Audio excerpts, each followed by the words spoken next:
It's that super flow, no, she my flow. Yeah, yeah, yeah, yeah. It's that super flow. The Grunge Gold Rush.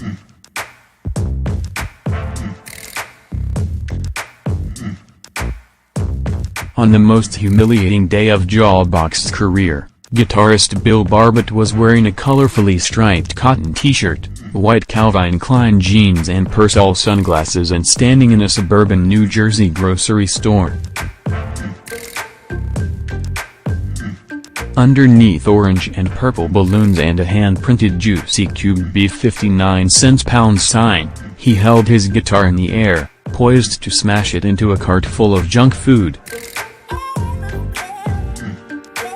To Barbot's left were his bandmates, drummer Zach Barocas, in a cream-colored jacket, bassist Kim Coletta in an impeccable red dress and singer J. Robbins, upside down, clutching a microphone cord between his teeth. Up to this point, in 1994, Barbot's Washington, D. We were part of a community that didn't get the attention or the notice from the music industry or the music press and major labels, and it galvanized us, and made us feel like, F everybody, Barbot recalls. In January, 1992, 26 years ago now, Nevermind hit No.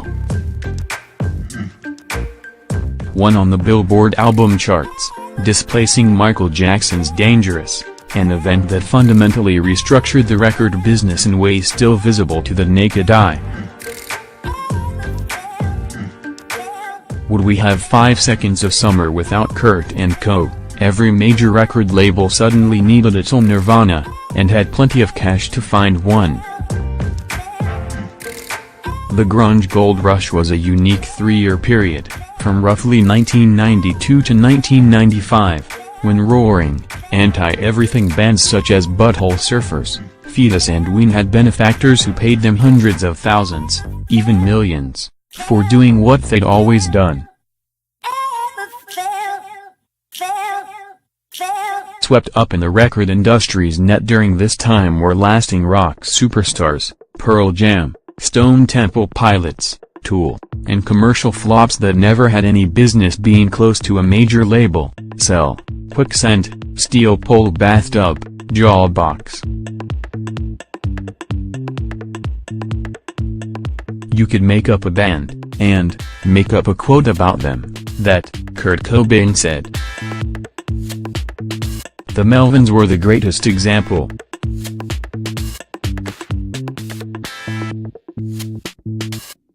Kurt liked the Melvins, so everybody had to go sign the Melvins, recalls Janet Billigrich, who spent the early 90s managing bands like Nirvana, Smashing Pumpkins, Hole and the Lemonheads. Everyone was a little shocked.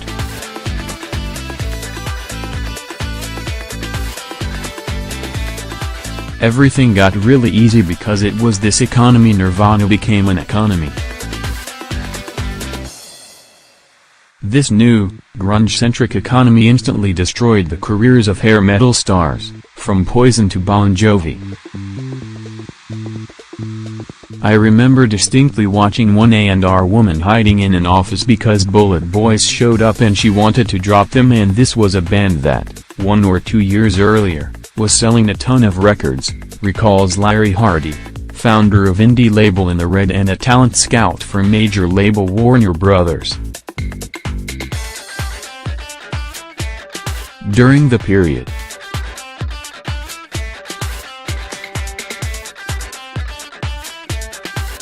now everyone was looking for the next Nirvana, and she wouldn't even face them.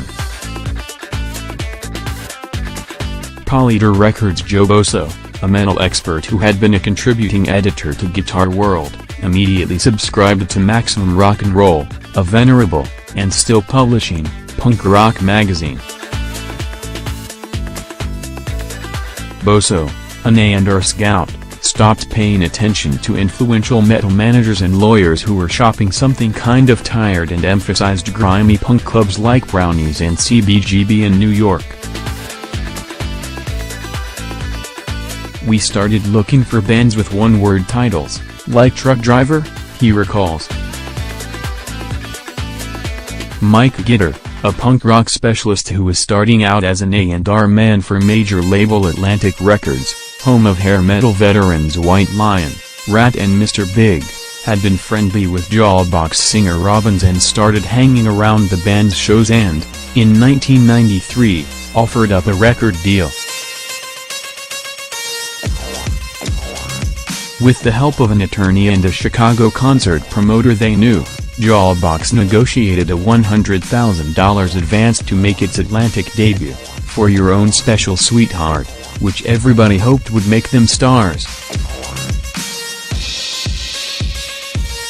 After taxes and expenses, divided 4 ways, the advance turned into walking around money, Barbot recalls. Jawbox also received a $75,000 advance from song publishing giant Warner Chappell. For them, it was like a rounding error, but for us, for like 3 weeks, we were rolling in cash, Barbot adds of the publishing money. Jawbox members paid off college loans and credit card debt. Everything felt right, recalls Ken Weinstein, Jawbox's Atlantic publicist at the time. It was this big launchpad moment.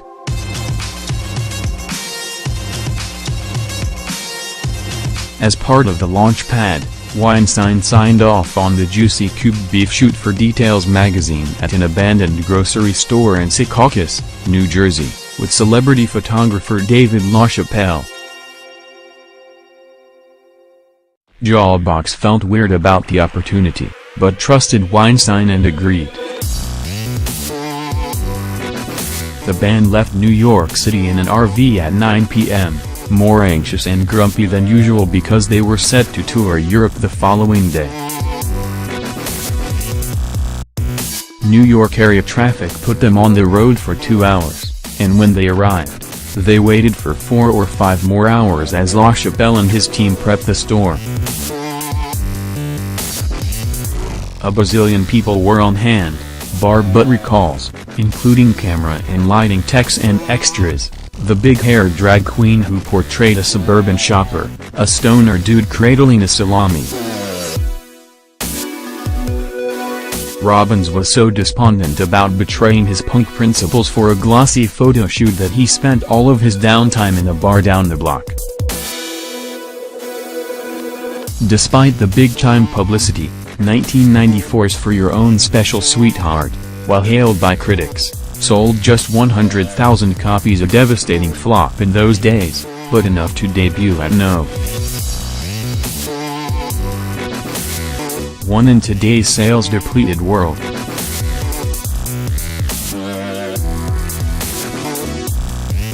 Jawbox kept touring, but the band couldn't weather the lack of commercial success. It made one more poor-selling album for Atlantic, this time on the label's Tag subsidiary, which Jawbox nicknamed Toe Tag Records for its uncanny ability to ignore promising bands before breaking up in 1997. Today, Robbins continues to make music. His first post-Jawbox album is almost defiantly non-melodic. Barbot does website development and design for non-profit foundations. Coletta has been a teacher and librarian.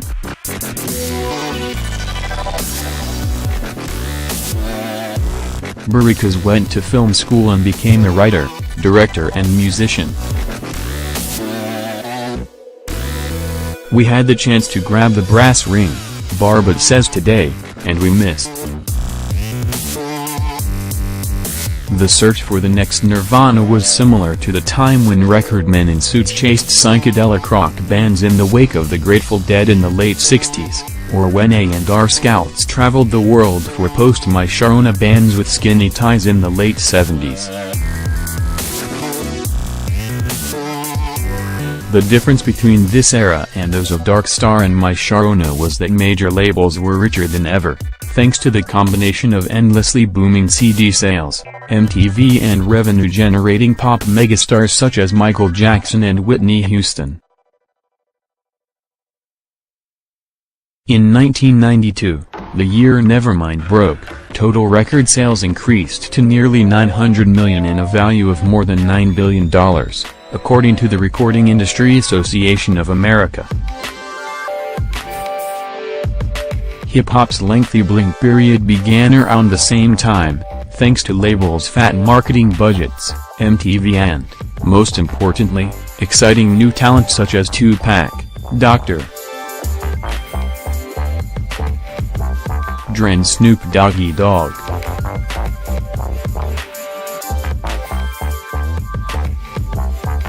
You're at the very tail end of the real record company largesse of the 80s, Bill Barbot recalls.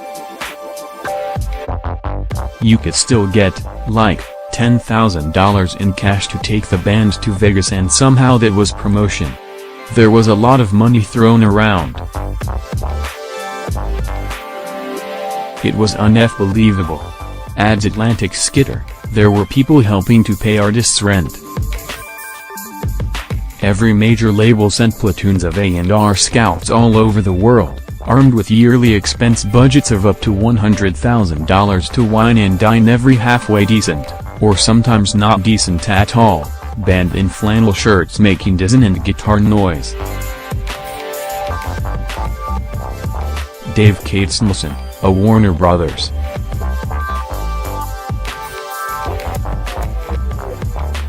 Records A&R vice president, paid in the Red Records Larry Hardy $5,000 per band to simply alert him to new discoveries, such as the John Spencer blues explosion.